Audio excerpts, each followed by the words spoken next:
మహాశివరాత్రి యొక్క విశిష్టతను గురించి తెలుసుకోవాలంటే మొట్టమొదటిగా మనకు గుర్తు వచ్చేది మాఘమాసం. ఈ మాఘమాసంలో మహాశివరాత్రి ఆవిర్భవించింది. ఈ ఆవిర్భావ ఘట్టాన్ని మనం కనుక పురాణాలని అవలోకనం చేస్తే మనకి ఈ విధంగా తెలుస్తున్నది. ఒకానొక సమయంలో బ్రహ్మదేవుడు తన సృష్టి విలాసం అంతా కూడా ఎలా ఉందో తెలుసుకోవాలనే ఉద్దేశం చేత అలా బయలుదేరి సత్యలోకం నుంచి బయలుదేరి వస్తూ ఉండగా ఆ సమయంలో శేషపాన్పుపై పౌళించినటువంటి శ్రీ మహావిష్ణువును చూచి, సమస్త సృష్టికి నేను విధాతను కాబట్టి నువ్వు నాకు నమస్కరించాలి అని చెప్పి మహావిష్ణువు అన్నాడట. అప్పుడు శ్రీ మహావిష్ణువు, నా నాభికమలం నుంచి ఉద్భవించినటువంటి నీవు నాకు కొడుకుతో సమానం కాబట్టి నీవే నాకు నమస్కరించాలి అన్నాడు. ఆ మాటలు వాదోపవాదములుగా చేరి ఆ తర్వాత ఒక యుద్ధమే ప్రారంభమైంది.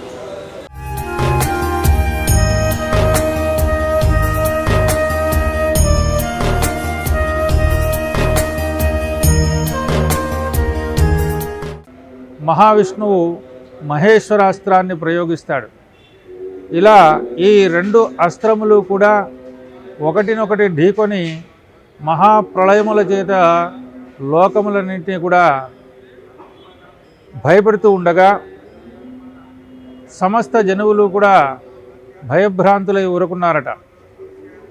అటువంటి సమయంలో మహేశ్వరుడు ఈ సమస్తమైనటువంటి ప్రపంచాన్ని కూడా రక్షించాలి అనే ఉద్దేశ్యం చేత ఒక అగ్నిస్తంభముగా ఆవిర్భవించినటువంటి వాడై ఈ రెండు అస్త్రాల మధ్యలో నిలబడ్డాడట.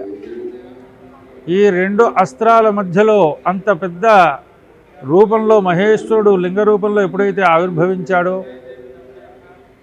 ఆ యొక్క అస్త్రముల యొక్క ప్రభావం అంతా కూడా ఈ యొక్క శివలింగంలో లీనమైపోయిందిట. శివలింగంలో లీనమైపోగానే అప్పుడు బ్రహ్మ విష్ణువులు ఇద్దరూ కూడా శ్రీ మహావిష్ణువుని ఆశ్రయించి స్తోత్రం చేశారు. అప్పుడు శ్రీ మహావిష్ణువు ప్రసన్నుడై తన యొక్క అగ్నిస్వరూపాన్ని ఉపసంహారం చేసుకొని తన యొక్క స్వస్వరూపాన్ని ఆవిర్భింపజేశాడు. అలా అగ్నిస్తంభముగా ఏర్పడినటువంటి ఆ యొక్క లింగరూపమే మనం అరుణాచల శివలింగం అంటారు. అప్పుడు ఆ యొక్క పరమేశ్వరుడు ఈ విధముగా ఆనతిచ్చాడు, నేను ప్రప్రథమముగా లింగ రూపములో అగ్నిస్తంభ రూపములో ఇక్కడ ఆవిర్భవించాను కాబట్టి ఇది మహాశివరాత్రి అని పిలువబడుతుంది.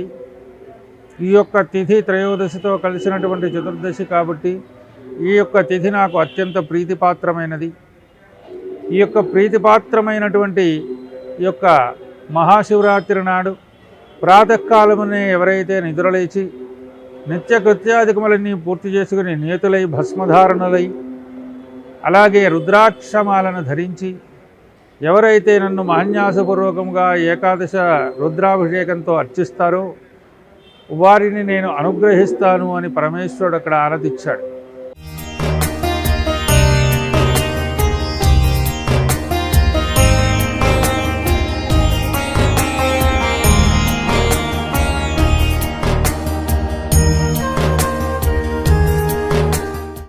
భక్తజనులందరూ కూడా ఈశ్వరుడి యొక్క అనుగ్రహం కలుగుగాక. ఈ కుకట్పల్లిలో వేంచేసినటువంటి శ్రీ బాలా త్రిపుర సుందరి సమేత రామలింగేశ్వర స్వామివారు గత 450 సంవత్సరాలకు పూర్వం ఇక్కడ ప్రతిష్టాపింపబడ్డారు అనేటువంటిది ఈ యొక్క ఆలయ ప్రశస్తి. ఈ యొక్క పాత శివాలయాన్ని నేను గత 40 సంవత్సరాల నుంచి సేవిస్తూ ఉన్నాను. అలాగే మన యొక్క గ్రామస్తులందరూ కూడా చాలా విశేషముగా ఈ శివరాత్రి పర్వాన్ని ఇక్కడ జరుపుకుంటూ జాగరణోత్సవాలు చేస్తూ ఉంటారు.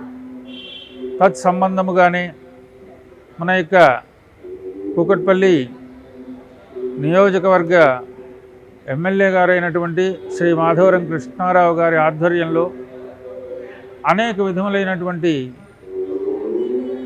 ఉత్సవాలు, అనేక విధములైనటువంటి ఇంకా అభివృద్ధి కార్యక్రమాలు కూడా ఇక్కడ జరుగుతూ ఉన్నాయి. అందులో భాగంగా ప్రదక్షిణ ప్రాకారాన్ని మొత్తం కూడా సుందరీకరించబోతూ ఉన్నారు.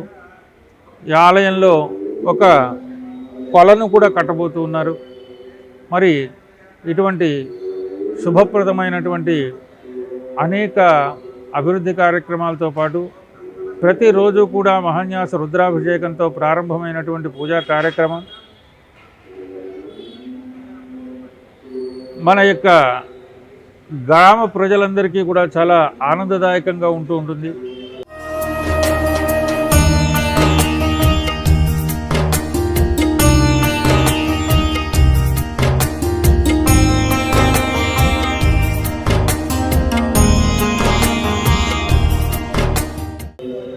ఈ యొక్క మహాన్యాసపూర్వక రుద్రాభిషేకములే కాకుండా ప్రతి ఆరుద్ర నక్షత్రం రోజున కూడా శివ కళ్యాణం జరుగుతూ ఉంటుంది. అలాగే ప్రతి ప్రదోషంలో కూడా ఇగో ఇప్పుడు నందీశ్వరుడు అభిషేకం జరుగుతున్నట్టుగానే ప్రతి త్రయోదశి సాయంకాలం నాడు ఈ యొక్క ప్రదోషకాల పూజా కార్యక్రమం జరుగుతూ ఉంటుంది. అలాగే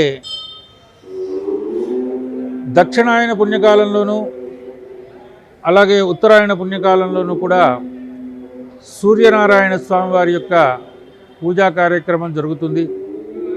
ఇలా విశేషమైనటువంటి పర్వాల్లో ముఖ్యముగా మన వినాయక చవితి రోజున కూకట్పల్లిలో అతి ప్రాచీనముగా పూజలు అందుకుంటున్నటువంటి ప్రదేశం ఏదైనా ఉంది అంటే ఒకటి మన బీజేపీ ఆఫీస్ వారి దగ్గర బీజేపీ వారి ఆఫీస్ దగ్గర ఉన్నటువంటి గణపతి, ఆ తర్వాత మన పాత శివాలయంలో ఏం చేసి ఉన్నటువంటి గణపతి అనే చెప్పుకోవచ్చు. అంత ప్రాచీనం నుంచి కూడా ఇక్కడ ఈ యువకులందరూ కలిసి గణపతి నవరాత్రులను నిర్వహిస్తూ ఉన్నారు. అంతేకాకుండా మరి ఎన్నో విశేషమైనటువంటి కార్యక్రమాలు కూడా చేస్తూ ఉంటారు. గణపతి రోజున ప్రతి సంకష్టహార చతుర్థి రోజున కూడా గణపతి హోమం చేస్తారు. అలాగే ప్రతి అమావాస్య పర్వము రోజున సోమవారం రోజున మహాన్యాస రుద్రాభిషేకాది కార్యక్రమాలన్నీ కూడా నిర్వహిస్తూ ఉంటారు. ఈ యొక్క ఆలయ చరిత్ర ఇలా 450 సంవత్సరాల నుంచి ఉన్నటువంటి ఆలయ చరిత్రలో అనేకులైనటువంటి భక్తులు ఇలా వచ్చేసేసి ఆ ఆలయ పునర్నిర్మాణ కార్యక్రమంలో కానివ్వండి, ఇంకా విశేషమైనటువంటి అభివృద్ధి కార్యక్రమాల్లో కానివ్వండి పాల్గొంటూ ఉన్నారు. ఇప్పుడు ప్రస్తుతానికి మా మాజీ చైర్మన్ గారు అయినటువంటి శ్రీనివాసరావు గారి ఆధ్వర్యంలోనూ, ఇప్పుడు ప్రస్తుత ఉత్సవ కమిటీ చైర్మన్ గారు అయినటువంటి శ్రీ తులసిరావు గారు అంటూ ఉంటారు. ఆయనే శ్రీనివాసరావు గారు. ఆయన ఆధ్వర్యంలో ఇక్కడ కళ్యాణ మంటప నిర్మాణం కూడా జరుగుతూ ఉన్నది ప్రస్తుతం. ఇలా ఆ స్వామివారు భక్తులందరినీ కూడా కూకట్పల్లిలో అనుగ్రహిస్తున్నారు. ఓం నమః శివాయ.